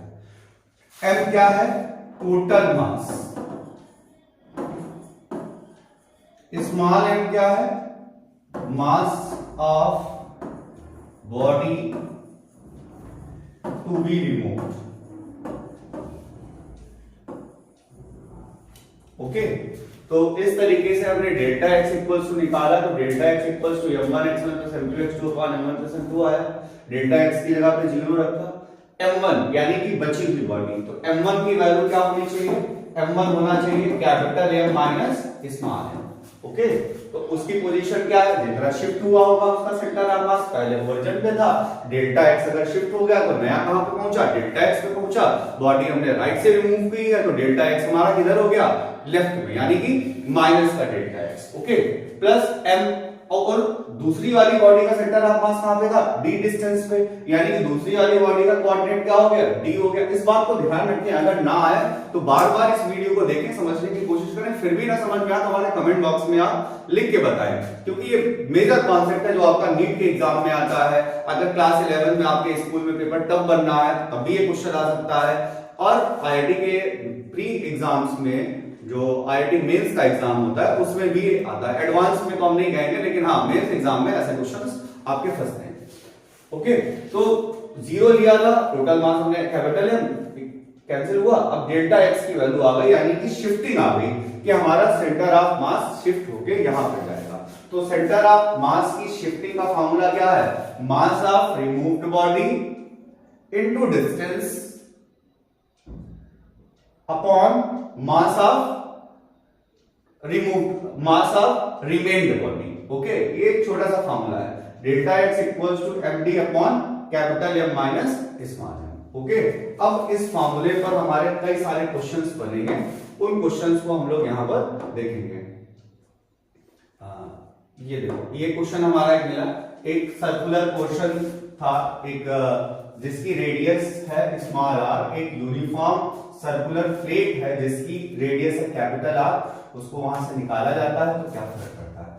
ठीक है, देखते हैं कि हमारे पास सर्कुलर प्लेट है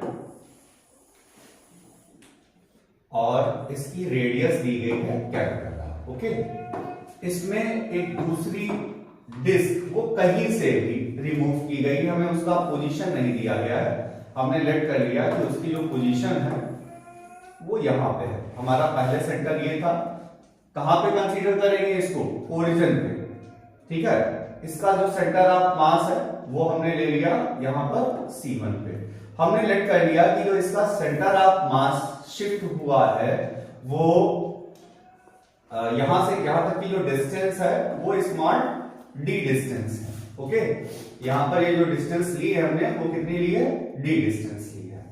ओके, तो इसको सॉल्व करेंगे तो सॉल्व करने पर अब कहा गया कि अगर हम इसको रिमूव कर लेते हैं तो बचे हुए पार्ट का सेंटर ऑफ मास कितना शिफ्ट हो जाएगा।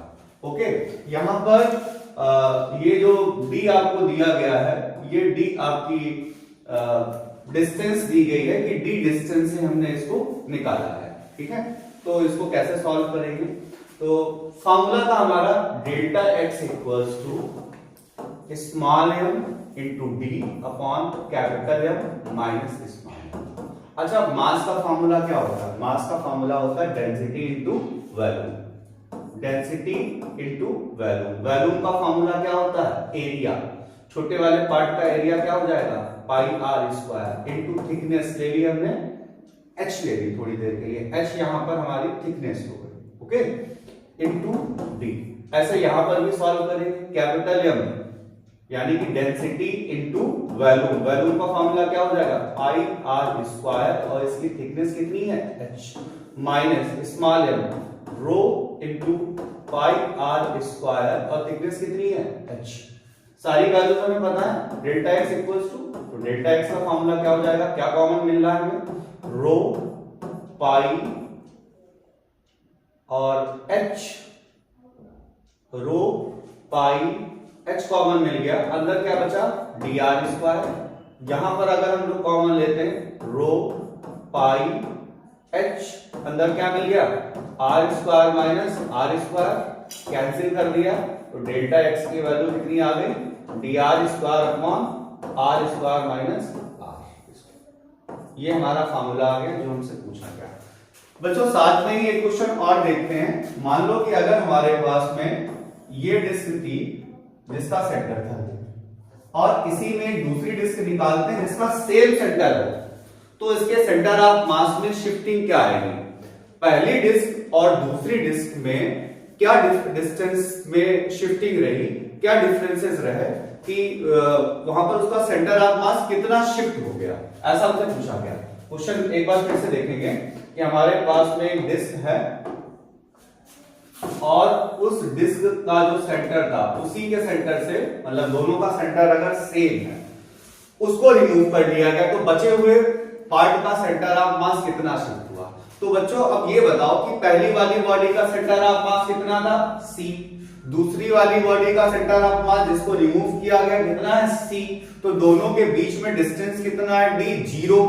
तो अगर D की वैल्यू 0 हो जाएगी तो अभी जो पीछे फॉर्मूला हम लोगों ने देखा है, अगर हम लोग D की वैल्यू 0 ले लेंगे तो यहां पर डेल्टा x की वैल्यू तब क्या आ जाएगी, 0 आ जाएगी। यानी कि अगर एक डिस्क से एक दूसरी डिस्क निकाली जाती है जो कि कॉन्सेंट्रिक है तो सेंटर ऑफ मास में कोई भी शिफ्टिंग नहीं होगी। एक स्क्वायर प्लेट से दूसरी स्क्वायर प्लेट निकाली जाती है जिसका सेंटर ऑफ मास सेम है तो उसके मास में कोई भी शिफ्टिंग नहीं होगी। अगर एक स्क्वायर प्लेट से एक दूसरी ट्रायंगुलर प्लेट निकाली जाती है, दोनों का सेंटर ऑफ मास सेम है, सेम जगह पे है, यानी कि जहां पर डायगोनल्स ऑफ स्क्वायर के इंटरसेक्शन पॉइंट है वहीं पर ट्रायंगल्स के मीडियन का इंटरसेक्शन पॉइंट है, तो उसके सेंटर ऑफ मास में कोई भी शिफ्टिंग नहीं होगी। ठीक है, तो इस चीज को लेके चलते हैं। अच्छा, एक और क्वेश्चन यही से बन जाता है कि अगर हम लोग देखते हैं कि मैक्सिमम शिफ्टिंग कब हो सकती है, तो मैक्सिमम शिफ्टिंग तब हो सकती है जैसे कि हमारे पास में एक सर्किल है, और इस सर्किल के बिल्कुल किनारे से दूसरी सर्किल को निकाला गया, बिल्कुल एज से निकाला गया है। जब बिल्कुल एज से निकाला जाएगा तो स्मॉल डी की वैल्यू मैक्सिमम हो जाएगी, और जब स्मॉल डी की वैल्यू मैक्सिमम हो जाएगी तो हमारा शिफ्टिंग भी मैक्सिमम होगा। तो शिफ्टिंग मैक्सिमम कब होती है? जब एक बॉडी को दूसरी बॉडी की एज से निकालते हैं। ठीक है, चलते हैं अपने कुछ और कॉम्प्लेक्स क्वेश्चंस की तरफ। हाँ तो बच्चा लोगों उसी क्वेश्चन के एक नेक्स्ट उस पे आते हैं, नेक्स्ट टाइप का क्वेश्चन कि हमारे पास में एक स्क्वायर है, एक सर्किल है, उस सर्किल से एक स्क्वायर को हम निकालते हैं और उस स्क्वायर का जो डायगोनल है वो सर्किल की रेडियस के इक्वल है।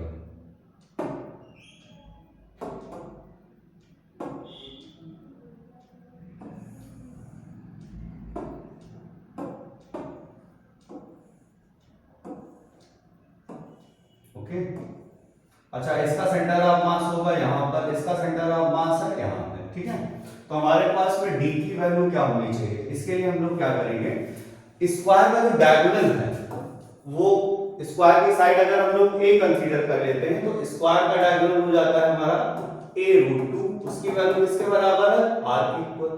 तो a की वैल्यू किसके बराबर हो जाएगी? r/√2 के इक्वल। इसलिए अगर हम लोग एरिया ऑफ स्क्वायर निकालते हैं तो एरिया ऑफ स्क्वायर की वैल्यू क्या आ जाएगी? एरिया ऑफ स्क्वायर इक्वल्स हो जाएगा r²/2। ठीक है, क्लियर। और हमारे पास d की वैल्यू क्या हो जाएगी? d की वैल्यू हो जाएगी ये कैपिटल R/2। d की वैल्यू क्या है? कैपिटल R/2 है। ये d की वैल्यू निकाल ली, एरिया ऑफ स्क्वायर निकाल लिया। अच्छा अगर हमें मास ऑफ स्क्वायर निकालना हो तो मास ऑफ स्क्वायर के लिए क्या करेंगे? Mass of square small m से दिखाएंगे, क्योंकि अभी लास्ट में हमने आपको बताया जिस बॉडी को हम रिमूव करते हैं उसका मास स्मॉल m होता है। ओके, तो हम लोग क्या करेंगे, स्मॉल m की वैल्यू हो जाएगी area into thickness into density. ठीक है, और जो हमारा सर्किल है, एरिया ऑफ सर्किल, तो सर्किल का जो एरिया होगा,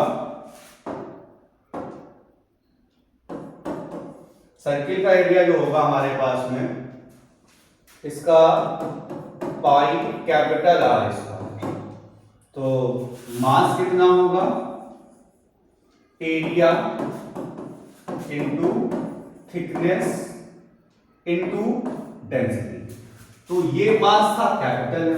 बच्चा लोगों अभी हमने तुम लोगों को बताया था हमारे पास डेल्टा x की वैल्यू होती है small m into d capital M minus m। Okay, तो कैपिटल स्मॉल m की वैल्यू कितनी आई है? r²/2 इनटू h इनटू रो इनटू d। d की वैल्यू कितनी है यहां से यहां तक?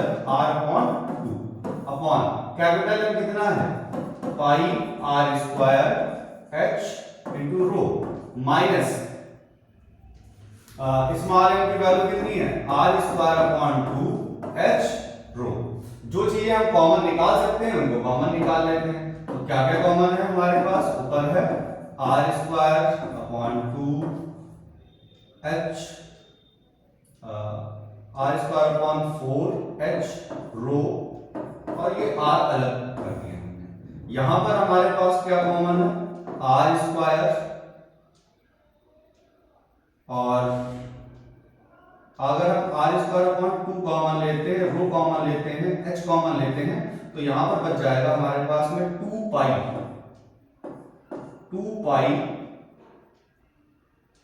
माइनस 1। ओके, तो इसको और सॉल्व अगर हम लोग करेंगे तो हमारा ये पोर्शन तो कैंसिल हो जाएगा आपस में, और r² रो h, r² रो h कॉमन कैंसिल हो गया। ये 4 हमारा नीचे आएगा, 2 हमारा ऊपर जाएगा, तो हमारा आ जाएगा r2, और यहां पर नीचे आ जाएगा हमारे पास में 2 पाई माइनस 1।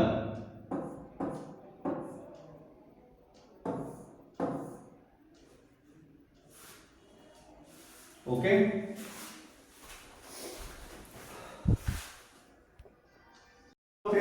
क्वेश्चन पे इस बार क्या किया गया है, इस बार एक स्क्वायर से ट्रायंगल को निकाला गया है, जैसा कि आपको डायग्राम में दिख रहा होगा।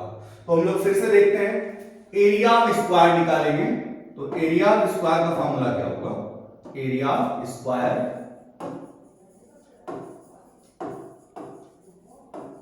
जो कि होता है साइड स्क्वायर, तो ए स्क्वायर हो जाएगा, यानी कि मास का फॉर्मूला जो कि होता है एरिया इंटू डेंसिटी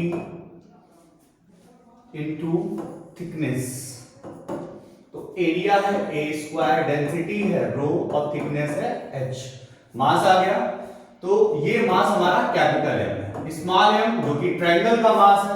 अब ट्रायंगल का मास निकालने से पहले निकालना होगा ट्रायंगल का एरिया, जिसका फॉर्मूला होगा 1/2 इंटू बेस। बेस कितना है ये ए, और हाइट कितनी है ये हाइट कितनी होगी ये a/2, density rho thickness h। तो सॉल्व करने पर कितना आया 1/4 a स्क्वायर रो h। ये हमारा रिमेनिंग पोर्शन का मास आ गया। अच्छा d की वैल्यू कितनी है, ये डिस्टेंस कितनी है पहले वाले सेंटर ऑफ मास नए वाले सेंटर और जिस बॉडी को रिमूव किया गया उसके सेंटर ऑफ मास के बीच में a/3 का डिस्टेंस है। तो बच्चा लोग आगे हम लोग यहां पर देखेंगे, तो सेंटर ऑफ मास में क्या शिफ्टिंग आई, small m into D upon capital M minus small m।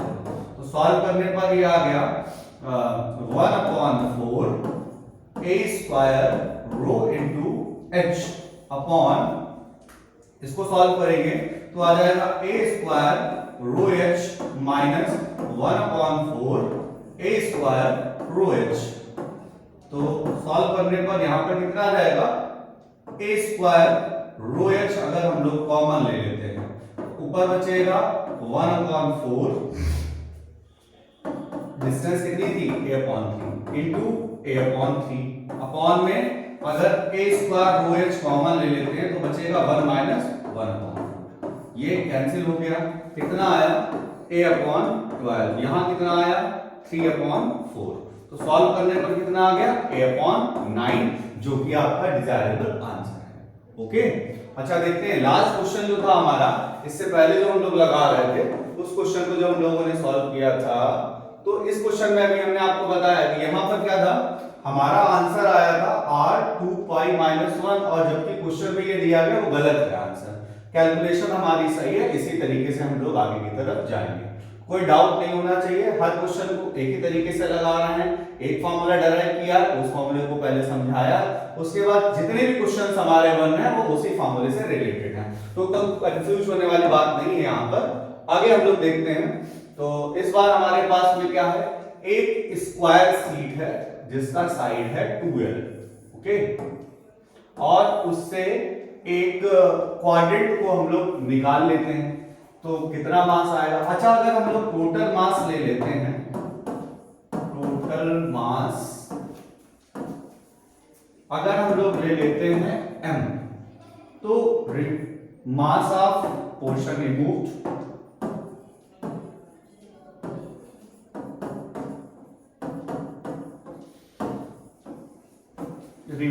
कितना होना चाहिए, उसका 4th पोर्शन रिमूव हो गया, तो capital M minus small m की वैल्यू कितनी होनी चाहिए, m माइनस m/4 यानी कि 3m/4। ओके, अच्छा देखो इस क्वाड्रेंट का जो पोजीशन है सेंटर ऑफ मास का वो यहाँ पे है, इसका सेंटर ऑफ मास यहाँ पर है, तो इस डिस्टेंस को अगर हम लोग देखें तो क्या होना चाहिए, अगर हमने पूरे इसका ये लेंथ ली है 2l, तो ये लेंथ कितनी हुई l। अच्छा ये पूरी लेंथ अगर l हुई, ध्यान से देखना थोड़ा सा ज्योमेट्री का है, ये अगर l हुआ हमारा तो ये कितना हुआ l√2, तो ये कितना हुआ l√2/2। d की वैल्यू क्या है, d की वैल्यू है l√2/2, यानी कि l/√2। ये हमारे पास में d की वैल्यू आ गई, d निकाल लिया है, capital M minus small m निकाल लिया है, और हम लोग आगे यहाँ पर इसको सॉल्व करेंगे। तो हमारे पास वैल्यू क्या है, वैल्यू है हमारी, फॉर्मूला क्या होता है, small m upon capital M minus small m into d। तो स्मॉल m की वैल्यू क्या है 3m/4, यहाँ पर क्या है सॉरी,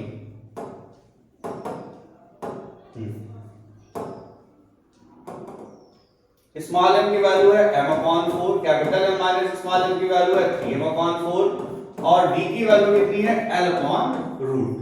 तो जो भी कैंसिल हो सकता था उसको कैंसिल कराएंगे, कैंसिल कराने पे देखेंगे mm कैंसिल हो गया, ठीक है, और 4 कैंसिल हो गया, क्या बचा L/3√2। तो इस तरीके से हम लोगों ने कई सारे न्यूमेरिकल्स अपने प्रैक्टिस किए हैं।